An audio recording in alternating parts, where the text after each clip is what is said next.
সেই জন্য মুসলমানদের নাম দিতে হবে সন্ত্রাসী। কি নাম দিতে হবে? সন্ত্রাসী। শুরু হয়ে গেল সন্ত্রাস, পৃথিবী জুড়ে সন্ত্রাস শুরু হয়ে গেল।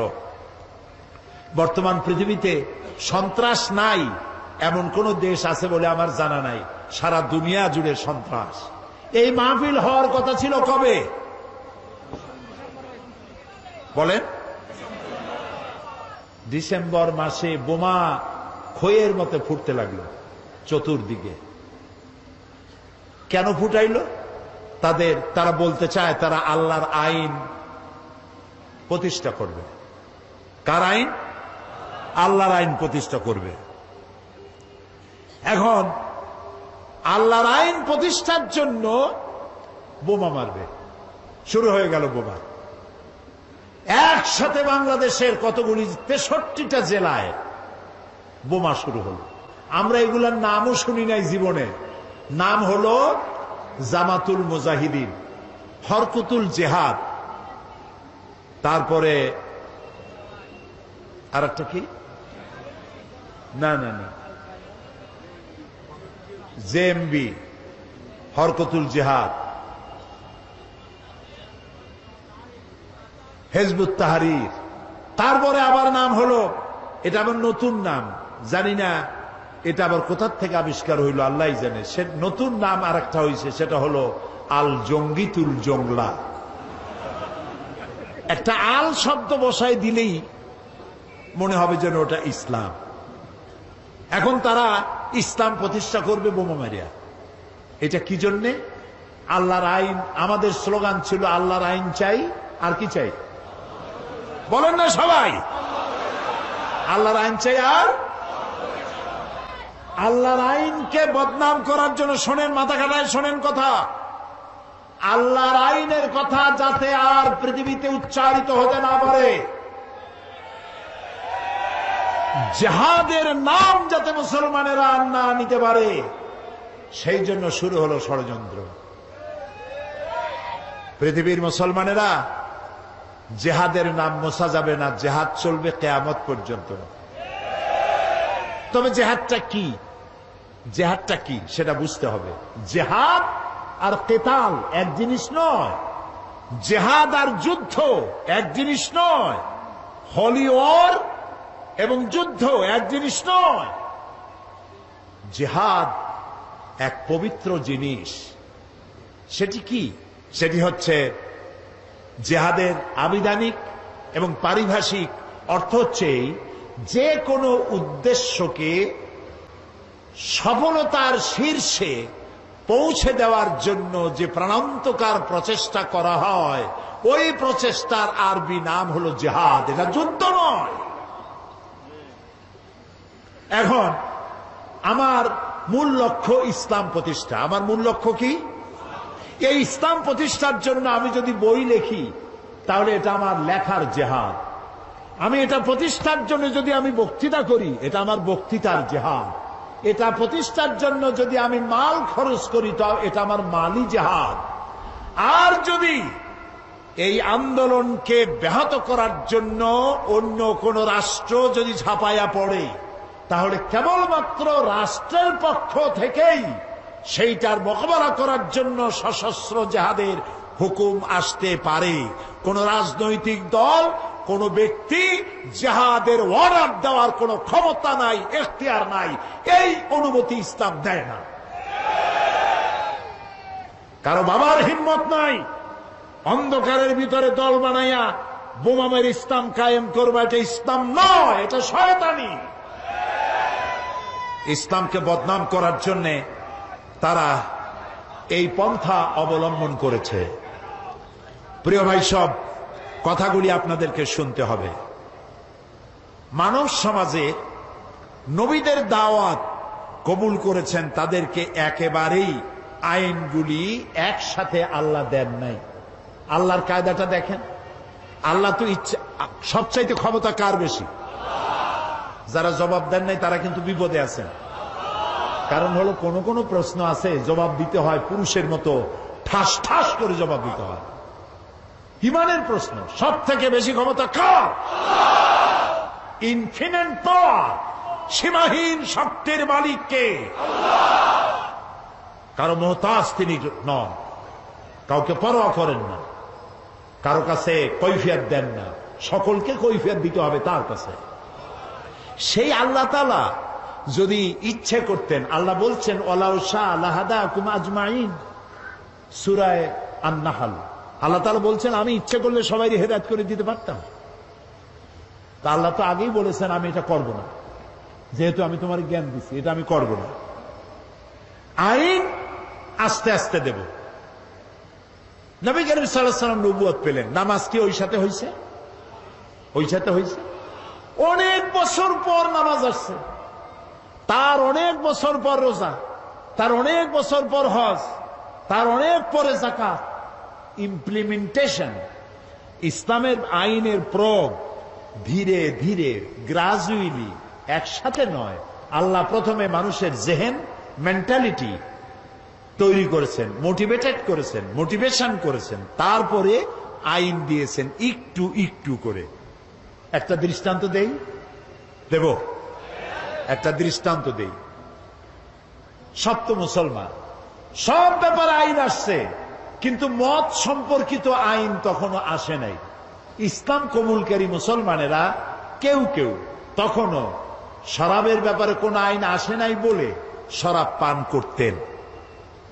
প্রশ্ন উঠল, হে রাসূল, এই যে মদ টদ খাইয়া মাতলামি করে টরে, এসব ব্যাপারে তো কোনো আইন টাইন আসলো না, এটা বিষয়টা কি? তো রাসূলুল্লাহ কথা বলতেন না যতক্ষণ জিবরাইল না বলেন, জিবরাইল যতক্ষণ বলতেন না যতক্ষণ।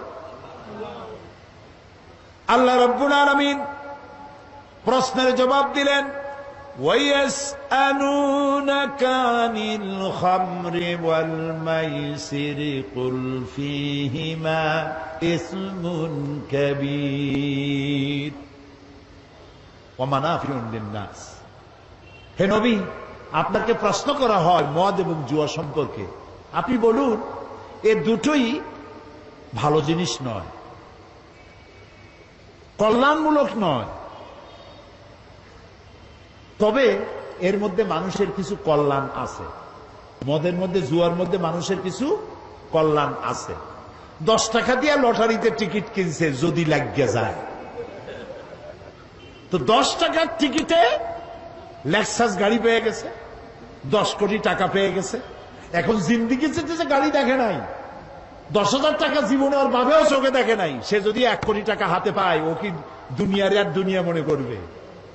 ওর সামনে তো মেয়ে লোক তো যাইতেই পারবে না, যা খুশি তাই করবে। সেই জন্য কল্যাণ আছে, রাতারাতি আঙ্গুল ভুলে কলা গাছ হইতে পারে। মদ খাইলে কিছু সময়ের জন্য রাজা রাজা ভাব একটু হইতে পারে, কিন্তু ওয়া ইসমুহুমা আকবারু মিন নাফিহিমা, কিন্তু উপকারের চাইতে অপকারিতা বেশি। কে বললেন? আল্লাহ তাআলা। এটা এই আয়াত নাজিল হওয়ার পর যে সমস্ত মুসলমানরা মদ পান করতেন, ওনারা মনে করলেন যে মানুষের কল্যাণ আর অকল্যাণ আল্লাহর চাইতে তো কারো ভালো বোঝার কথা না।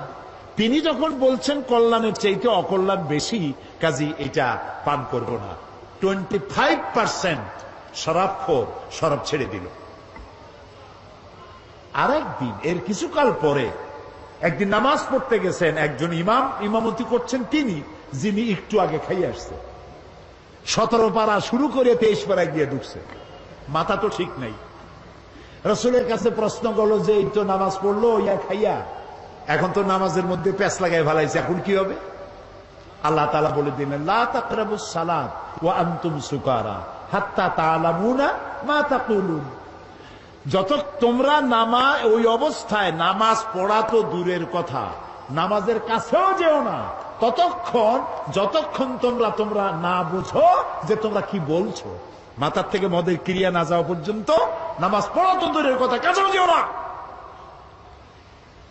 বুদ্ধিমান মুসলমানেরা মনে করলেন এত খারাপ এটা খাইয়ে নামাজ পড়া তো দূরের কথা, কাছেও যাওয়া উচিত না, দেখতে এটা খাবো না। আরো 25 ভাগ ছেড়ে দিল, তাও আমরা সুবহানাল্লাহ করবো না। এখন কত হইল? রেশিও কত? 50-50। অর্ধেকে খায়, অর্ধেকে খায় না। আল্লাহর আইনের প্রতি আনুগত্যের রেশিও যখন এই পর্যায়ে আসছে তখন চূড়ান্ত আয়াত নাজিল হয়ে গেল, ইন্নামাল খামরু ওয়াল মাইসিরু ওয়াল আনসাবু ওয়াল আজলামু রিজসুম মিন আমালি শাইতানি ফাজতানিবুহু। মদ, জুয়া, মূর্তি, পাশা এগুলি সব নিষিদ্ধ ঘোষণা করা হলো। এগুলি সব শয়তান কর্তৃক উদ্ভাবিত নোংরা কাজ। তোমরা ফাজতানিবুহু এগুলি পরিত্যাগ করো। শয়তান চায় এই কাজগুলির মাধ্যমে তোমাদেরকে আল্লাহর জিকির এবং স্মরণ থেকে বিরত রাখতে। ফাহাল আনতুম মুনতাহুন, তোমরা কি এগুলি জানার পরেও বিরত থাকবে না?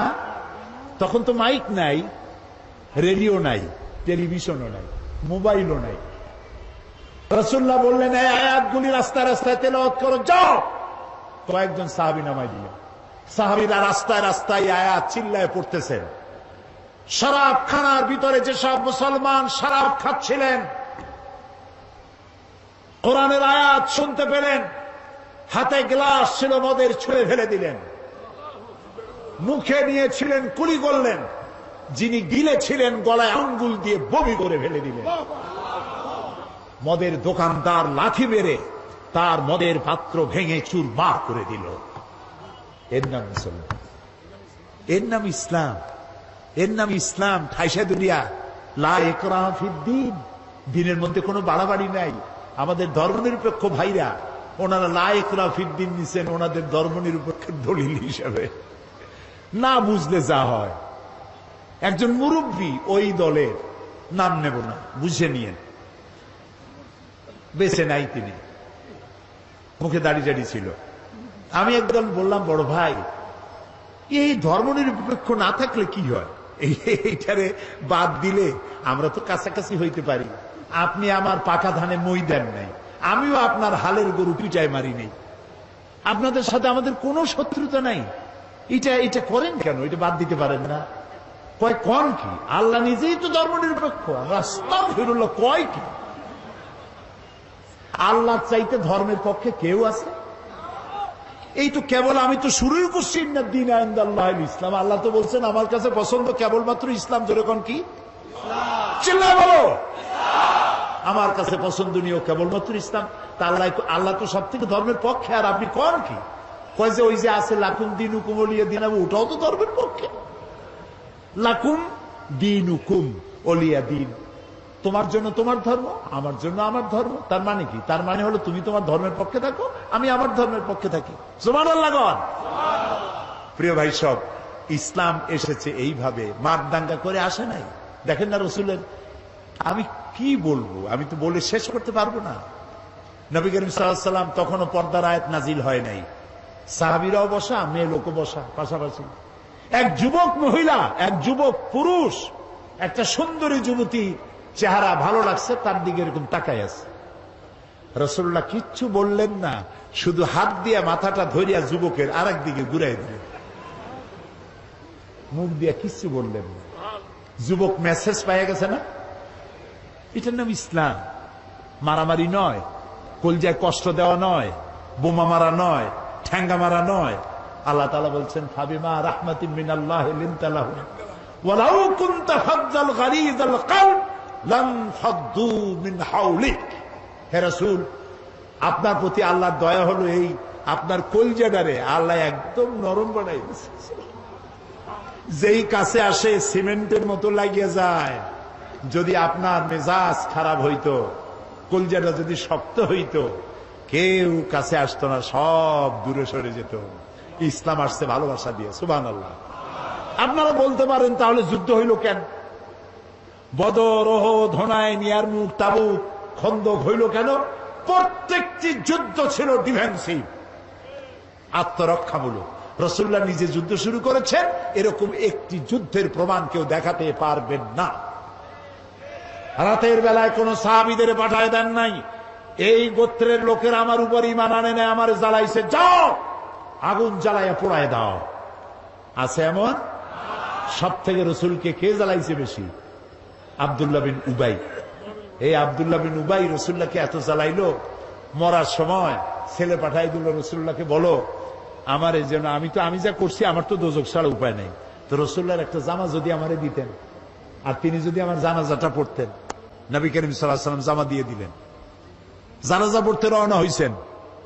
হযরত ওমর রাদিয়াল্লাহু তাআলা আনহু বলছেন, ইয়া রাসূলুল্লাহ, ওর জানাজা পড়বেন আপনি? এত কষ্ট দিল আপনাকে, ইসলামকে এত জ্বালাইলো, তার জানাজা পড়বেন আপনি? আল্লাহ তাআলা আয়াত নাযিল করলেন, এদেরকে আমি ক্ষমা করব না। রাসূলুল্লাহ বললেন, আমি 70 বার মাফ চাইবো। আল্লাহ বললেন, 100 বারও যদি ক্ষমা চাওয়া হয় মাফ করা হবে না। আপনি যদি ক্ষমা চান অথবা ক্ষমা নাই চান, আমি তাকে ক্ষমা তো করবই না, আর কোনদিন এদের কবরের কাছে আপনি দাঁড়াবেন না। প্রিয় ভাই সব, মারদাঙ্গা করে ইসলাম আসে নাই। ইসলাম এসেছে পরিপূর্ণ মহব্বতের মধ্য দিয়ে, ভালোবাসার মধ্য দিয়ে ইসলাম পৃথিবীতে এসেছে। সুতরাং যারা বোমা মারতেছে ওরা ইসলাম বোঝে নাই। ইসলাম মানেই তো শান্তি। ইসলাম মানে কি গন্ত? শান্তি। আসলাম তু, সারেন্ডার করলাম। আল্লাহ বললেন ইব্রাহিম আলাইহিস সালাম রে, আসলিম, সারেন্ডার করো। ইব্রাহিম আলাইহিস সালাম বললেন কি? আসলাম তু। আল্লাহ তাআলা বলেন ইব্রাহিম আসলিম। ইব্রাহিম আলাইহিস সালাম বললেন আসলামতু লিরাব্বিল আলামিন, সারেন্ডার হয়ে গেলাম, আত্মসমর্পিত হয়ে গেলাম। ইসলাম মানে শান্তি। আর আত্মসমর্পণ করে যারা, তারা হলো মুসলমান। আর আল্লাহর 99টি নামের মধ্যে একটি নাম হলো সালাম। সালাম মানে শান্তি। আমাদের সাথে একজনের আরেকজন যখন দেখা হয় আমরা কি বলি? আসসালামু আলাইকুম। আর আপনি কি করবেন শুনলে? ওয়ালাইকুম আসসালাম। ভুলবেন না, কিন্তু ভুলবেন না। সালাম দিবেন গণ গণ। যার সাথে যার দেখা হয় আসসালামু আলাইকুম, একটু পরে আবার দেখা হইলো আসসালামু আলাইকুম। বাড়ি যায় বউরে দেবেন সালাম, বাড়ি যায় বউরে কি দিবেন? এই সালাম কিন্তু অনেকে দেয় না, মনে করে বউরে দেব সালাম তাহলে আমার ইজ্জত থাকবে। রাসূলুল্লাহ দিতেন। ঘরের মধ্যে গিয়ে আপনি বলছেন আসসালামু আলাইকুম, তার অর্থ কি আপনি আপনার ঘরের মধ্যে আল্লাহর রহমত দিয়ে প্রবেশ করতেছেন। তবে আজকে স্ত্রী না বুঝে ফট করে সালাম দিয়েন না। হয়তো স্ত্রী ভয় পেয়ে যাবে যে কোনোদিন সালাম দেয় না, আজ যখন সালাম দিয়েছে খবর আছে। এই জন্য বুঝাই নিবেন সালাম দেওয়া সুন্নত। সালাম দেওয়া কি সুন্নত। তাহলে আমরা পরস্পর দেখা হইলে সালাম দেই। নামাজ পড়ে শেষে কি বলি? আসসালামু আলাইকুম ওয়া রাহমাতুল্লাহ। জীবনের শেষ নামাজ কোনটা? জানাজা। সেই জানাজায় আমরা কি বলি?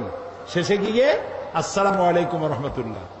তারপরে মৃত্যুর পরবর্তী জীবনে যেখানে যাব, শেষ গন্তব্য যেটা আশা করি, সেটাও দারুস সালাম। ওয়াদখিলনাল জান্নাতা দারাকা দারুস সালাম। তো ইসলামের সব জায়গায় শান্তি। এই শান্তিপূর্ণ ইসলামে যারা বোমা মারে তারা ইসলামের শক্তি নয়, তারা ইসলামের দুশমন। আল্লাহ তাআলা বলেছেন ওয়ালা তাসতাউ ফিল আরদি মুফসিদিন, তোমরা জমিনের উপরে সন্ত্রাসীদের কাতারভুক্ত হও না। ওয়ালা তুফসিদু ফিল আরদি বাদা ইসলাহিহা, শান্তি প্রতিষ্ঠার পরে বিপর্যয় সৃষ্টি করো না, সন্ত্রাসী তৎপরতা চালাইও না। প্রিয় ভাই সব, ঝালকাঠিতে 2 জন মারল বিচারপতি, আসামি ধরা পড়ল। পুলিশে জিজ্ঞেস করছে মাল্লা কেন? কয়ে মারবো না, ও তো আল্লাহর আইন কায়েম করে না। তুমি কি চাও? আমি আল্লাহর আইন কায়েম করতে চাই। আচ্ছা ভাই, আপনি বলেন বিচারপতিরা কি আইন তৈরি করে? বিচারপতি তো আইন ইমপ্লিমেন্টেশন করে, প্রয়োগ করে মাত্র। সেই বিচারপতি মেরে ফেললো, পুলিশ মেরে ফেললো। পুলিশে জিজ্ঞেস করছে আচ্ছা তুমি যদি এখন মরো তাহলে কি হবে? তো আমি বেহেশতে চলে যাবো, আমি তো শহীদ হব। আরে উল্লুক, তুমি শহীদ হবা? তুমি তো খুন করে আসছো মানুষ। এই যে চট্টগ্রাম আদালত পাড়ায় বোমা বিস্ফোরিত হলো, কথা কন না কেন? হয় নাই? আহারে, আমি টেলিভিশনে দেখলাম একটা না 2টা পুলিশ বুঝি মরল। পুলিশটা মরার পর তার হাত পাও, তার গোশত গাছে গিয়ে উঠছে। এই পুলিশটা কি অপরাধ করেছিল? পুলিশ সারাটা দিন কষ্ট করে, পুলিশের রাত নাই, দিন নাই, শুক্রবার নাই, ঈদ নাই, কম বেতনে এত কঠোর পরিশ্রম। অন্য বাহিনীরা করে না যা পুলিশে করে। সারাটা দিন পাহারা দিতেছে, বোমার আঘাতে গোশত গিয়া গাছে উঠল। আমি টেলিভিশনে দেখলাম আর একটা পুলিশ জীবিত, তার সাথী গোশত খণ্ড বিখণ্ড হয়ে গেছে, সাথীর জুতা, নিহত পুলিশের জুতা, জামা, টুপিটা পাশে পড়ে আছে, আর তার আর এক পুলিশ ওই জুতার রক্তমাখা বিচ্ছিন্ন দেহের পাশে দাঁড়ায় আছে। পুলিশটার চোখ দিয়ে দর দর করে পানি পড়তেছে। নিহত পুলিশের ছোট্ট মেয়েটি জালেবায় তার কাছে গিয়ে জিজ্ঞেস করে, আমার বাবা কি অপরাধ করছিল, কেন মরল আমার বাপ? যে পাপিষ্ঠ বোমা মারল তার 2 হাত 2 পা উড়ে গেল। হসপিটালে গিয়েছে, তাকে পানি দাও, পানি চেয়েছে, পানি দিল। নার্স পানি দিয়েছে বাও হাত দিয়া। সে জিজ্ঞেস করলো, তুমি মুসলমান না? নার্স বললো, আমি মুসলমান। তো বাও হাত দিয়া পানি দিলা কেন? আমি বাও হাতে পানি খাবো না। দেখছেন অবস্থা? খুন করে আসছে মানুষ, ও এখন বাও হাত আর ডাইন হাত তালাশ করে। আমি সেদিন বরিশালে বলছিলাম, কদিন আগে বরিশালে মাহফিল ছিল, বললাম যে একজনের শরাব খাওয়ার অভ্যাস ছিল। শরাব বোঝেন তো? মদ খাওয়ার অভ্যাস। কিন্তু তার মোষ ছিল খুব বড়। কিছু লোক আছেন এরকম মোষ রাখে, বড় কবি হইলে, বড় বুদ্ধিজীবী হইলে অবস্থায় এরকম যেন 6 মাস চুল দাড়ি কাটে টাটে না, একটা পাটের বস্তা পাশ দিয়ে ঝুলে থাকবে, একটু বুদ্ধিজীবী ভাব। মোষ এত বেশি যে 5 ব্যাটারি টস মারলেও বোঝা যাবে না যে লোকটা হাসে না কান্দে। এই রকমের মোষওয়ালা এক লোক ডান হাত দিয়ে মোষ উঁচা করিয়া নাকের উপর দিয়া ধরিয়া বাঁ হাত দিয়া গিলতেছে। আরেকজন বন্ধু এসে বলছে, ভাই তুমি মদ এত কষ্ট করে খাও কেন, এত উঁচু করে ধরে টরে? কয় যে ভাই, ওলামায়ে হাজারাত, তাদের কাছে শুনেছি এই পানি টানি জাতীয় কোন জিনিস খাইতে গেলে যদি মোজ ভেজে তাহলে নাকি মাকরু হয়। খাইতেছে মদ, তালাশ করতেছে মাকরু। আরে বেটা, তুই মানুষ খুন করে আসিস, বেহেশত তো ভালো, তোর জায়গা হবে তো জাহান্নামে, তোর তো জানাজাও হবে না, কোন আলেম তোর জানাজা দিবে না, তুই জাহান্নামে যাবি, কোন সন্দেহ নাই, জাহান্নাম। মান কাতালা মুমিনান মুতাআম্মিদান ফাজাযাউহু জাহান্নাম। আমার আল্লাহ তাআলা বলেছেন, জেনে শুনে কোন মানুষকে, মুমিনকে হত্যা করলে যাবি জাহান্নামে, কিয়ামত পর্যন্ত আল্লাহর লানত হবে, আর চিরকাল জাহান্নামে যাবি, কোনদিন আল্লাহর জান্নাতে যাইতে পারবি না। তবে কাফন আর গোসল করতে হবে, দিতে হবে। জানাজা পড়বে সলিমুদ্দি কসিমুদ্দিরা, কোন আলেম জানাজা পড়াবে না, কোন জামাত হবে না। 3-4 জন মানুষে কোন রকম জানাজা পড়ে মাটির মধ্যে ধুয়ে আসবে, শয়তান। লা তাকতুলু আনফুসাকুম, আল্লাহ তাআলা বলেছেন আত্মহত্যা করো না, আত্মহত্যা করা হারাম। কে বলেছে তোমাকে সুইসাইড করতে? আল্লাহর আইন প্রতিষ্ঠা করার জন্য। নাউযু বিল্লাহি মিন যালিক, আমরা বলি নাউযু বিল্লাহি মিন যালিক, আল্লাহ নিষেধ করেছেন। সুতরাং এইভাবে যারা আজকে, আমাদের দেশে তো ব্রিটিশ আমলেও ইসলাম ছিল না, তাই না হুজুর? ব্রিটিশ আমলে দেশে আল্লাহর আইন ছিল? কথা কন না কেন? আচ্ছা, পাকিস্তান আমলে তখনও কি ইসলাম ছিল? ওরা তো বলছিল ইসলামের আইন কানুন পাশ করবো, সেই জন্য পাকিস্তান বানাইল। ওরা কি ইসলামী আইন দিছিল? পাকিস্তান চলে গেল, তারপরেও কি ইসলামী আইন আমাদের দেশে আছে? নাই। তো ব্রিটিশ আমলে ছিল না, পাকিস্তান আমলে ছিল না, এখনো নাই। এই সরকারের 4 বছর যাইতে না যাইতে আল্লাহর আইন প্রতিষ্ঠার এই জজবা উঠলো কেন? তোমরা কারা? তোমাদের তো আমরা চিনি না। এই যে জেএমবি, মূল 2 শয়তান এখনো ধরা পড়ে নাই। আল্লাহর কাছে কোরআন সামনে রেখে দোয়া করি, আল্লাহ এই মূল 2 শয়তান এবং এদেরকে যারা বুদ্ধি দিয়েছে, এদেরকে যারা টাকা দিয়েছে, এদেরকে যারা পরামর্শ দিয়েছে, গোটা জাতির সামনে এদেরকে উলঙ্গ করে দাও।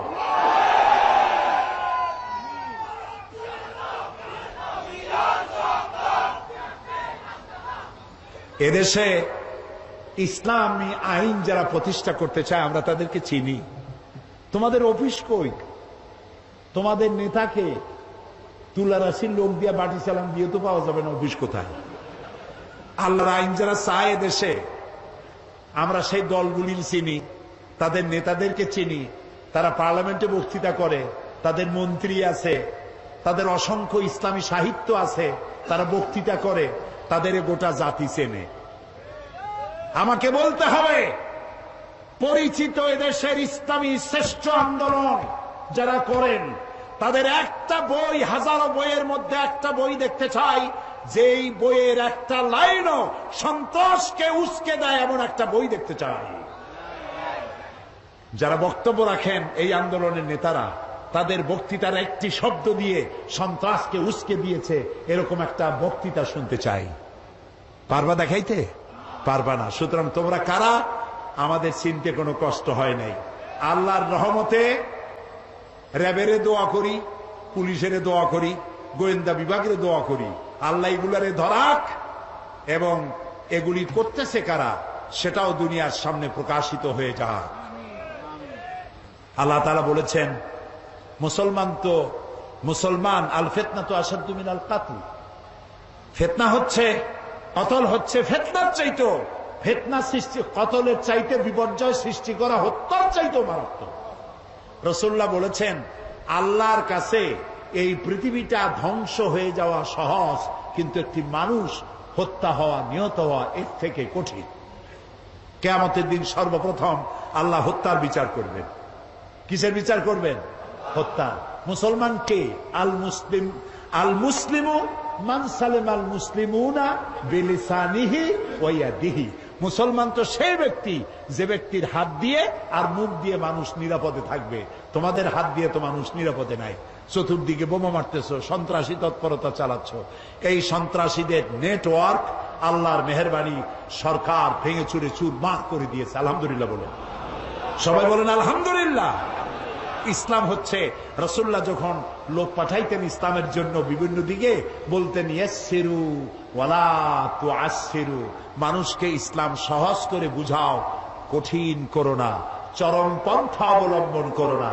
এই হাদিস সব আলেমরা জানেন, উলামায়ে কেরাম। রাসূলের কাছে দুইটা জিনিস যদি আসতো, যেটা সহজ সেটা তিনি গ্রহণ করতেন। সুবহানাল্লাহ বলবেন না?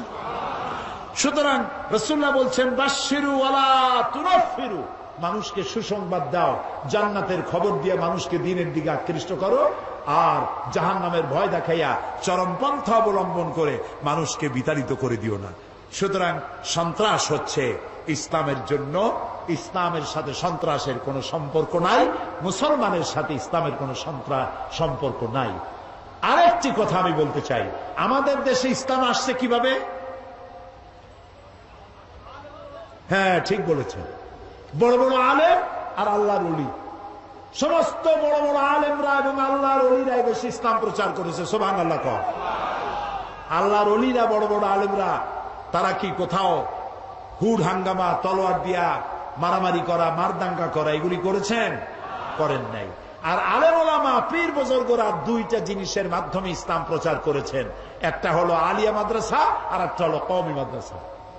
এই মাদ্রাসাগুলি যাতে ধ্বংস হয়, টুপিওয়ালা দাড়িওয়ালাদেরকে মানুষ যাতে ঘৃণা করে, আল্লাহর আইন যাতে, আর আল্লাহর আইন চাই এই কথা মুসলমানেরা যেন আর বলতে না পারে, সেই জন্য এই আল্লাহর আইনকে বিকৃত করার জন্য এই সন্ত্রাসী তৎপরতা চালানো হচ্ছে।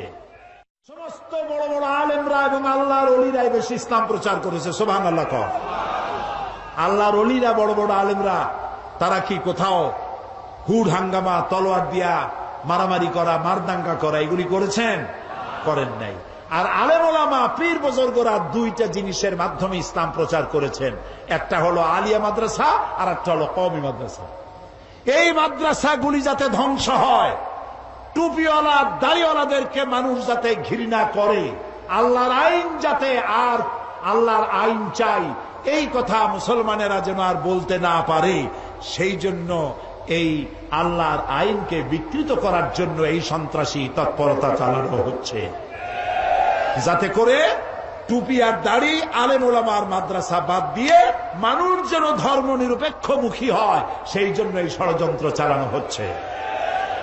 এ কথা এখন স্পষ্ট হয়ে গেছে। এ ব্যাপারে আমার লেখা একটা বই আসছে, জঙ্গিবাদ ও সন্ত্রাস দমনে, জঙ্গিবাদ, সন্ত্রাস ও জঙ্গিবাদ দমনে ইসলাম, ইতিহাস শুদ্ধ কারা এই কাজগুলি করছে, এ বইয়ের মধ্যে লিপিবদ্ধ হয়েছে। বইটা গ্লোবাল প্রিন্টিং নেটওয়ার্ক, সেখানে পাওয়া যাবে। দুইজন ইসলাম কবুল করবে, মা এবং ছেলে। আলহামদুলিল্লাহ, মায়ের নাম, মা মহিলা প্যান্ডেল আছে এখানে, মা ও ছেলে একসাথে ইসলাম কবুল করবেন। মায়ের নাম স্বপ্না ঘোষ, স্বামী মৃত খোকন শিকদার।